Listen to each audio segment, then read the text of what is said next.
क्या नाम है भाई चैप्टर का? चैप्टर का नाम है India and its location, geological structure and absolutely physiography. It is just a part 1 right now we are having. Okay, secondary thing is this कि ये चैप्टर जो अपना पूरा है ना, वो पूरा इंफॉर्मेशन से भरा हुआ है. तो एमसीक्यू भी शायद इस चैप्टर में से कुछ ज्यादा ही आने वाले हैं. ओके, तो जितना भी कुछ है वो सब कुछ आपको याद रखना ही पड़ेगा, यानी कि वीडियो बड़े ध्यान से आपको देखना है. तो चलिए without any delay let's start chapter number 30. Okay, चलिए सबसे पहले देख लीजिए, जैसा ही प्रीफेस स्टार्ट होता है, जैसा ही अपना लेसन शुरू हो रहा है, अपने टेक्स्ट बुक के पीछे जितनी आपको एक्सरसाइज दी गई है, एक्सरसाइज में से ये क्वेश्चन सबसे पहली 5 लाइन में ही है. राइट, टेक्स्ट बुक में पॉइंट वाइज आपको दिया नहीं गया होता, इसीलिए मैं आपको पॉइंट वाइज दे रहा हूं, क्योंकि जब भी कभी हम आंसर लिखेंगे हम तो ये पॉइंट वाइज ही लिखने वाले हैं. ओके, चलिए ये जो 5 पॉइंट आपको दिख रहे हैं, ये 5 पॉइंट बन के कौन सा क्वेश्चन का अपने को आंसर दे रहे हैं. तो देखिए, आपको शायद इस तरह से पूछ सकते हैं एग्जाम में, India has become a place of cultural confluence, explain. अब जब भी कभी आपको इस तरह का सवाल आ जाए एग्जाम में, तो इस 5 पॉइंट पे ही आपको सबसे ज्यादा कॉन्सेंट्रेट करना है और वही आपका आंसर रहेगा.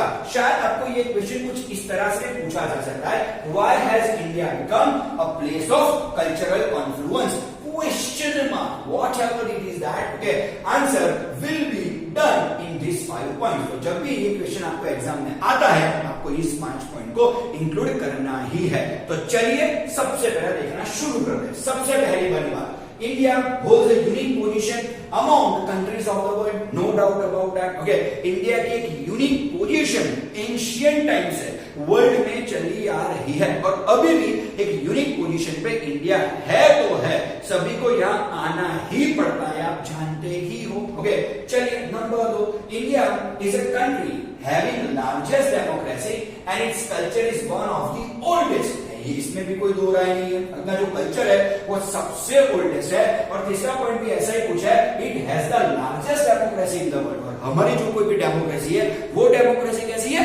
Largest democracy in the world है. Yes, we are having the largest democracy in the world. Okay, अपने जैसी अच्छी बढ़िया वाली डेमोक्रेसी किसी देश में नहीं है. और जिस तरह से पॉपुलेशन अपनी है, इस तरह से हम बोल सकते हैं कि we are having the largest democracy in the world. Okay, तो चलिए ये 3 पॉइंट तो देखते ही या 1-2 बार रीड करने से ही अपन को लर्न हो जाने वाले हैं. चलिए 14 पॉइंट काफी बढ़िया वाला पॉइंट है. The coordinating attitude of our culture has not discarded any religion, race और पीपल. सबसे बढ़िया वाली बात यही है इंडियन कल्चर की, कि अपना कल्चर कैसा है. तो अपना कल्चर कैसा है? कोऑर्डिनेटिंग एटीट्यूड वाला अपना कल्चर है. तो अपना जो कोऑर्डिनेटिंग, सबको साथ लेके चलने वाला, सबका साथ सबका विकास वाला अपना कल्चर है. आज का नहीं, बरसों से ऐसा चल रहा है. राइट, तो जो हमने सबको साथ में लेके चलने का जो हमने प्रण लिया था सालों पहले, उसी पे हम अभी भी स्टिक टू ही है. तो एब्सोल्युटली इस वजह से क्या है कि we have never ever discarded any religion,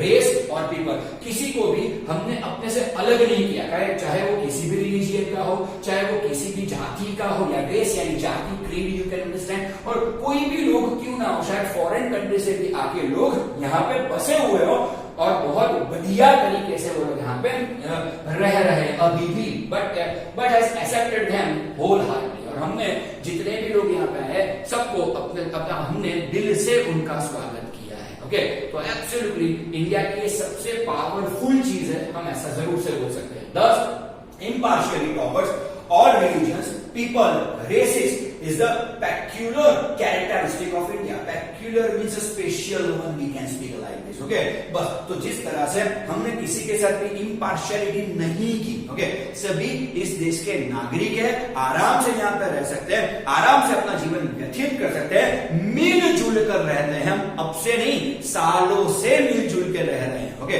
तो बस इन सब चीजों की वजह से क्या बोल सकते हैं, तो इन सब चीजों की वजह से ही हम बोल सकते हैं कि that's why India has become a cultural Confluence. तो इन्हीं सब चीजों की वजह से क्या हो रहा है, तो इन्हीं सब चीजों की वजह say India has become the cultural confluence in the world, you can say. Okay, तो जब भी ये क्वेश्चन आपको आ जाएगा एग्जाम में कुछ इसी तरह से या इसी 5 पॉइंट का इस्तेमाल करके आपको ये क्वेश्चन का आंसर देना है।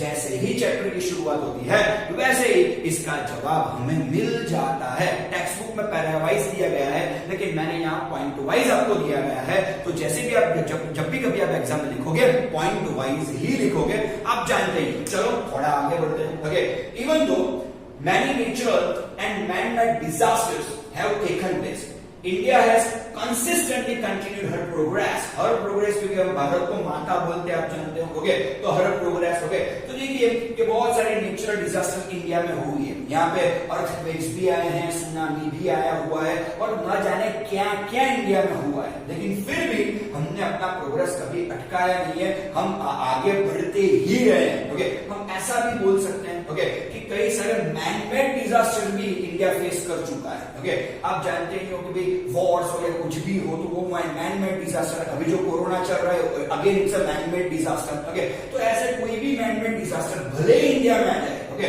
भले ही इंडिया का प्रोग्रेस थोड़ा स्लो कर देगा ऐसा, लेकिन इंडिया को प्रोग्रेस करने से कोई रोक नहीं सकता। ओके, बरसों से इंडिया प्रोग्रेस करता आया ही है और प्रोग्रेस करता ही रहेगा, no doubt about that. The geographical conditions have contributed immensely towards the development and progress of Indian culture। इसमें भी कोई दो राय नहीं है कि भाई ऐसा हम जरूर से बोल सकते हैं कि हमारी जोग्राफिकल कंडीशन ही कुछ इस टाइप की है। इंडिया दुनिया में के नक्शे में कुछ इस तरह से बैठा हुआ है, अपनी जोग्राफिकल कंडीशन इतनी बढ़िया है कि अपना कल्चरल इन्फ्लुएंस और या अपना प्रोग्रेस ओके वो दिन ब दिन बढ़ता गया है। तो जो दिन ब दिन अपना प्रोग्रेस बढ़ता ही जा रहा है, हम विकास के मार्ग पे आगे बढ़ते ही जा रहे हैं, उसमें अगर किसी का अच्छा खासा योगदान है तो वो योगदान किसका है? ज्योग्राफिकल कंडीशंस का भी बनता तो है ही। चलिए थोड़ा और आगे बढ़ते हैं। चलिए तो अब शुरू क्या करते हैं? Location of India. No doubt ये पॉइंट आपको पीछे आने वाला है, लेकिन अभी मैप आ ही गया है तो सबसे पहले वही समझ लेते हैं। कभी भी किसी भी की आप जो लोकेशन अगर किसी भी देश का आप समझना चाहते हो तो आप दो तरीके से समझ सकते हो। ओके, एक लॉन्जिट्यूड के हिसाब से समझ सकते हो, दूसरा लैटिट्यूड के हिसाब से सीख सकते हो। तो आपको देखना पड़ेगा कि इंडिया कहां पे वर्ल्ड मैप में, लॉन्जिट्यूड में कहां पे है और लैटिट्यूड में कहां पे। तो चलिए सबसे पहले वहीं से शुरुआत करते हैं। सबसे पहले हम क्या बात करते हैं? सबसे पहले हम बात करते हैं लॉन्जिट्यूड की। लॉन्जिट्यूड इंडिया का शुरू कहां से होता है? तो लॉन्जिट्यूड इंडिया का शुरू होता है गुजरात से। ओके, गुजरात से बारी करके वो ऊपर जाएगा। कहां तक जाएगा? 68 डिग्री 7 मिनट तक जाएगा। आप अपनी टेक्स्ट बुक में क्वाइट इजीली इसे विजिबल कर पाएंगे कि ये 60 है, तो 60 से थोड़ा आगे जाएंगे तो 68 डिग्री 7 मिनट्स पे अपना गुजरात आ जाता है। गुजरात से लॉन्जिट्यूड आगे कहां पे जाएगा? तो आगे जाएगा अरुणाचल प्रदेश, क्योंकि अरुणाचल प्रदेश का हिस्सा इंडिया का एक विभिन्न अंग है। तो हम जा रहे हैं अरुणाचल कहां पे पड़ता है? तो अरुणाचल पड़ता है 97 डिग्री 25 मिनट्स पे। ये तकरीबन 100 है। Again you can visit quite visible to in your textbooks. तो ये कहां पे आता है? ये आता है 97 डिग्री 25 मिनट्स पे। तो ये है अपना लॉन्जिट्यूड ऑफ इंडिया, जो शुरू कहां से होता है? गुजरात, खत्म कहां पे होता है? अरुणाचल प्रदेश पे। लॉन्जिट्यूड गुजरात का कौन सा है? It is about 68 degree 7 minutes. और एब्सोल्युटली अरुणाचल प्रदेश का कौन सा है? It is 97 degree 25 minutes. अब हम किसकी बात करते हैं? तो अब हम बात करते हैं लैटिट्यूड की। लैटिट्यूड कहां से शुरू होगा? लैटिट्यूड शुरू होगा Ladakh. The highest point of India is Ladakh. तो हम शुरू कहां से करेंगे? लैटिट्यूड को हम शुरू करने वाले हैं लद्दाख से। ओके, खत्म कहां पे होगा? एब्सोल्युटली कन्याकुमारी पे होगा। तो कन्याकुमारी पे अपना लैटिट्यूड कहां है? कन्याकुमारी कौन से लैटिट्यूड में पड़ता है? तो वो पड़ता है 8 डिग्री 4 मिनट के लैटिट्यूड पे। ओके, अगर हम बात करें लद्दाख जो अपना हाईएस्ट पॉइंट है इंडिया का और लास्ट पॉइंट भी बोल सकते हैं, वो कहां पे पड़ता है लैटिट्यूड में? तो वो पड़ता है 37 डिग्री 6 मिनट पे लद्दाख आ जाता है। अगर हम ध्यान से देखेंगे तो हम ऐसा भी कुछ बोल सकते हैं कि इंडिया के मिडल में से कैंसर गुजरता है। एब्सोल्युटली। और वो कहां पे गुजरता है? 23 डिग्री सेल्सियस 5 मिनट्स पे। ओके, इसे हम क्या बोलेंगे? इसे हम बोल सकते हैं ट्रॉपिक ऑफ कैंसर। तो this is the perfect location of India. Longitude, latitude और बीच में से बिल्कुल मिडल में से क्या निकलता है? बिल्कुल मिडल में से 5 स्टेट्स में होके निकलता क्या है? निकलता है ट्रॉपिक ऑफ कैंसर। कौन से पॉइंट पे निकलता है लैटिट्यूड के? वो निकलता है एब्सोल्युटली 23 डिग्री 5 मिनट्स पे ये निकलता है। तो जो हमने मैप में पढ़ा वही यहां पे रिटर्न में पढ़ लेते हैं। चलिए तो शुरू करते हैं। Fine, geographically India lies in the northern hemisphere. Hemisphere माने क्या? तो हेमिस्फीयर माने गोला, पृथ्वी गोल है, पृथ्वी का गोला, ऐसा ये बोलते हैं। तो हेमिस्फीयर में कहां पे है? तो इंडिया कहां पे है? नॉर्दर्न पे है। तो सबसे पहले आप सुन लीजिए कि जितनी भी यहां पे इंफॉर्मेशन दी गई है सभी की सभी एमसीक्यू के लिए सबसे बढ़िया वाली है। तो ये तो सब कुछ आपको याद रहना ही चाहिए। तो सबसे पहली बात कि geographically India lies in the northern hemisphere. In which hemisphere? It lies in the northern hemisphere. Okay, तो सबसे पहले वो नॉर्थ में पड़ता है, ऐसा हम बोल सकते हैं according to world hemispheres. Okay, it extends up to the southern part of ancient continent. Okay, और वो बढ़ते कहां पे जाता है? तो बढ़ते जाता है southern part of ancient continent में जाता है। चलिए आगे चलते हैं। The span of the mainland. Yes, यही चीज हमने आगे मैप में देख ही ली है, लेकिन फिर भी दोबारा एक बार देख लेते हैं। The span of the mainland of India extends from 8 degree 4 minute to 37 degree 6 minute north. Okay, latitudes. Okay, absolutely north latitude में वो बढ़ता कहां से है? तो नॉर्थ लैटिट्यूड आप जानते ही हो। ओके, तो लैटिट्यूड माने कौन कौन सा है? तो लैटिट्यूड चलता कहां से? तो लैटिट्यूड चलता जो भी है अपना वो चलता है लद्दाख से, जो अपना हाईएस्ट पॉइंट है, और खत्म कहां पे होता है? कन्याकुमारी पे होता है। तो absolutely it extends from 8 degree 4 minutes to 37 degree 6 minutes. Okay, चलिए, तो इट इज लैटिट्यूड। और from 68.7 to 97.25 east longitude. Longitude कहां से शुरू होता है? तो लॉन्जिट्यूड शुरू होता कहां से? गुजरात से। खत्म कहां पे होता है? अरुणाचल प्रदेश पे। तो एब्सोल्युटली वो शुरू कहां से होता है? गुजरात में 68.7 मिनट से होता है, 68 डिग्री 7 मिनट से होता है, और खत्म कहां पे होता है? 97 डिग्री 25 मिनट ईस्ट लॉन्जिट्यूड पे वो खत्म होता है। तो ये सबसे बढ़िया वाला पॉइंट था, इसी वजह से मैंने उसको समझाया। उसको मैंने आपको मैप में समझाया। लेकिन यहाँ पे जितने भी पॉइंट्स है सब कुछ आपको याद करके रहना है, क्योंकि ये सभी के सभी पॉइंट आपको एक बात तो जरूर से दिलाने वाले हैं। चलिए, तो Tropic of Cancer, we can even talk about the Tropic of Cancer. The Tropic of Cancer which is located at 23 degree 5 minutes north latitude and divides the country into 2 parts. Okay, passes through the center of India. Okay, सबसे पहले tropic of cancer, जिसे हिंदी में बोलते हैं कर्कवृत्त। Okay, तो कर्कवृत्त अपने देश के मिडल में से पास होता है। ओके, वो मिडल में से पास होता है।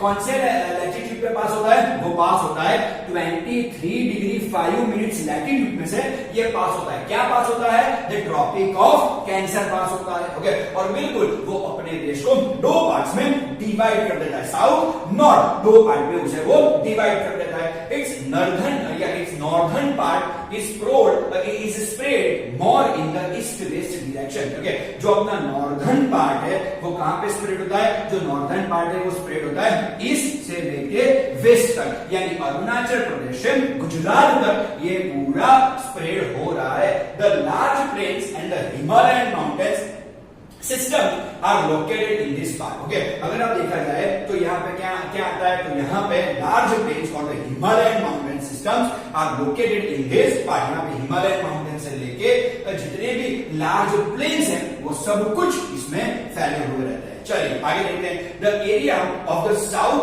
Of tropic cancer has triangular shape and tapers towards the south. Okay, अब अगर आप इंडिया का अगर आपने नक्शा देखा हो तो इंडिया ऊपर से थोड़ा ब्रॉड है, यानी प्लेन है, नीचे नीचे नीचे नीचे जब साउथ पे आएगा तो वो थोड़ा नैरो हो जाएगा। ऊपर से ब्रॉड है, बीच में काफी सारा ब्रॉड है। ओके, गुजरात और अरुणाचल प्रदेश देख लीजिएगा, और उसके नीचे अगर आएंगे तो वो नैरो होता जाएगा, वो सिकुड़ता जाएगा। तो बस यहाँ उसी की बात कर रही है, जो सिकुड़ता हुआ एरिया है उसे हम क्या बोल सकते हैं, ट्रायंगुलर शेप बोल सकते हैं। वो थोड़ा बहुत ट्रायंगुलर शेप में, जैसे ही हम साउथ की तरफ बढ़ेंगे वो शेप कौन सा हो जाता है, ट्रायंगुलर शेप हो जाता है। तो चलिए, the area to the south tropic of cancer has a triangular shape and tapers towards the south. Okay, वो ट्रायंगुलर होता जाता है और साउथ की तरफ वो बढ़ता जाता है। You can easily understand this. आप कभी भी इंडिया का मैप देख लीजिएगा, ये आपको दिख ही जाएगा बहुत आसान तरीकों में। Okay,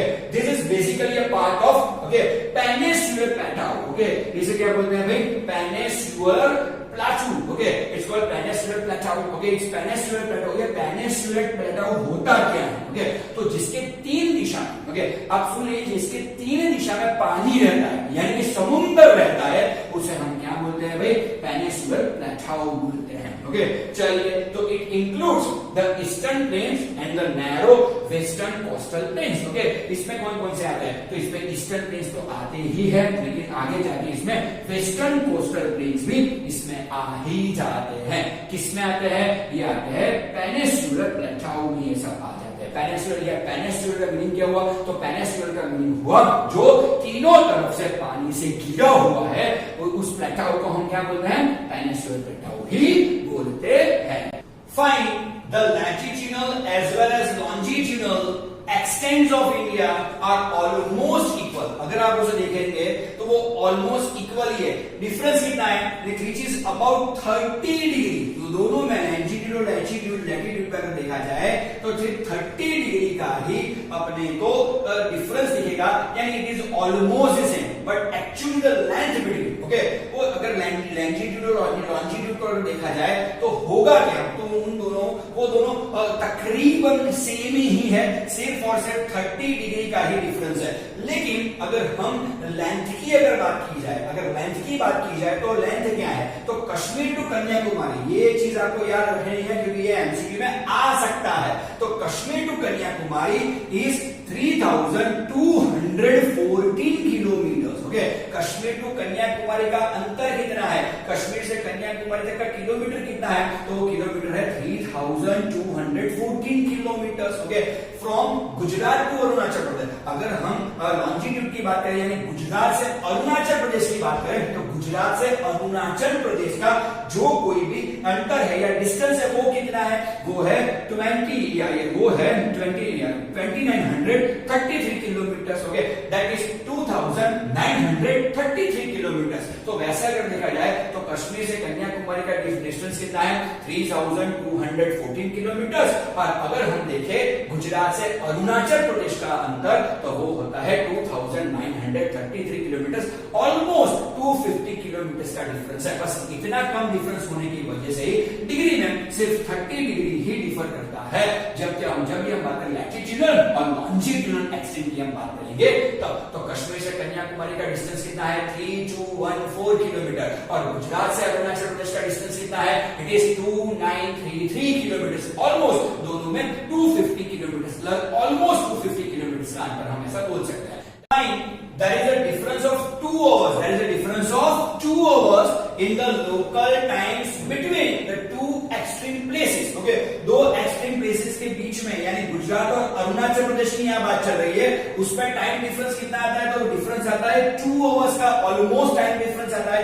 to extreme places starting from Gujarat in the west up to Arunachal Pradesh in the east. तो गुजरात जो वेस्ट में पड़ता है, अरुणाचल प्रदेश जो ईस्ट में पड़ता है, उन दोनों का जो कोई भी अंतर का 2933 किलोमीटर है, लेकिन ये 2933 किलोमीटर के डिफरेंस में जो आवर्स का डिफरेंस आता है, वो आवर्स का डिफरेंस कितना रहता है, 2 आवर्स का रहता है। Okay, Arunachal Pradesh in the east due to the longitudinal difference. ये किसकी वजह से हो रहा है, ये हो रहा है लॉन्जिट्यूडनल डिफरेंस की वजह से। हम ऐसा कुछ बोल सकते हैं कि अरुणाचल प्रदेश में जब सुबह के 5 बजे सूरज आ जाता है, तब यहाँ पे बिल्कुल सूरज नहीं, यहाँ गुजरात में सभी लोग बढ़िया तरीके से सो रहे होते हैं, ऐसा हम बोल सकते हैं। ओके, अगर आप 5 बजे अरुणाचल प्रदेश की कोई फ्लाइट लेके 6 बजे या 6:30 बजे, आप ऐसा सोचिए बजे आपको सुपर फैंटम फ्लाइट पकड़ी है, ओके। तो एब्सोल्युटली अगर आप 6 बजे या 6:30 बजे यहाँ पे आ जाते हैं तो यहाँ पर उस टाइम पे सूर्योदय यानी सनराइज होगा। क्यों? क्योंकि अरुणाचल प्रदेश में सनराइज जल्दी होता है, गुजरात में बाद में होता है। तकरीबन 2 घंटे का डिफरेंस इसमें रहता ही है। क्यों रहता है? Just because of this longitudinal difference, okay. When it is sunrise in Arunachal Pradesh, it is still night time in Gujarat. जब अरुणाचल प्रदेश में मॉर्निंग का टाइम रहता है, सूर्योदय हो चुका होता है, गुजरात में उस टाइम पे नाइट ही रहती है, यानी अपने को सोने को कुछ ज्यादा ही मिलता है। चलिए, the standard meridian of India is 82 degree 30 minutes east longitude, okay. ये भी याद रखिएगा, ये भी एमसीक्यू की मैटर बनती ही है। The standard meridian of India, क्या बोला है यहाँ पे? The standard meridian of India is standard meridian यानी कि टाइम, स्टैंडर्ड मेरिडियन टाइम कौन सा है इंडिया में? तो ये वो किस पे बेस है? तो ईस्ट लॉन्जिट्यूड पे बेस है, और इस ईस्ट लॉन्जिट्यूड में भी किसमें बेस है? तो 82 डिग्री 30 मिनट्स पे ये बेस किया गया है। It passes through 5 states. I told you it passes through 5 states. 5 राज्यों में से ये पसार होता है, ये निकलता है, ऐसा हम बोल सकते हैं। Its local time is accepted as the standard time of India. और इनके जो लोकल टाइमिंग्स रहते हैं, वो लोकल टाइम हमें क्या बोलते हैं? हम उसे क्या बोलते हैं? हम उसे बोलते हैं स्टैंडर्ड टाइम ऑफ इंडिया। तो चलिए, आज के लेक्चर में कुछ इतना ही रखते हैं। काफी सारी माहितियां या काफी सारी इंफॉर्मेशन लेक्चर में बनी हुई है, सब कुछ आपको लर्न करना ही है। मैं तो यहां तक बोलूंगा कि जितनी भी आपको एमसीक्यू की मैटर है, वो एक फेयर बुक में आपको लिखते जाना है। तो चलिए, साइनिंग ऑफ।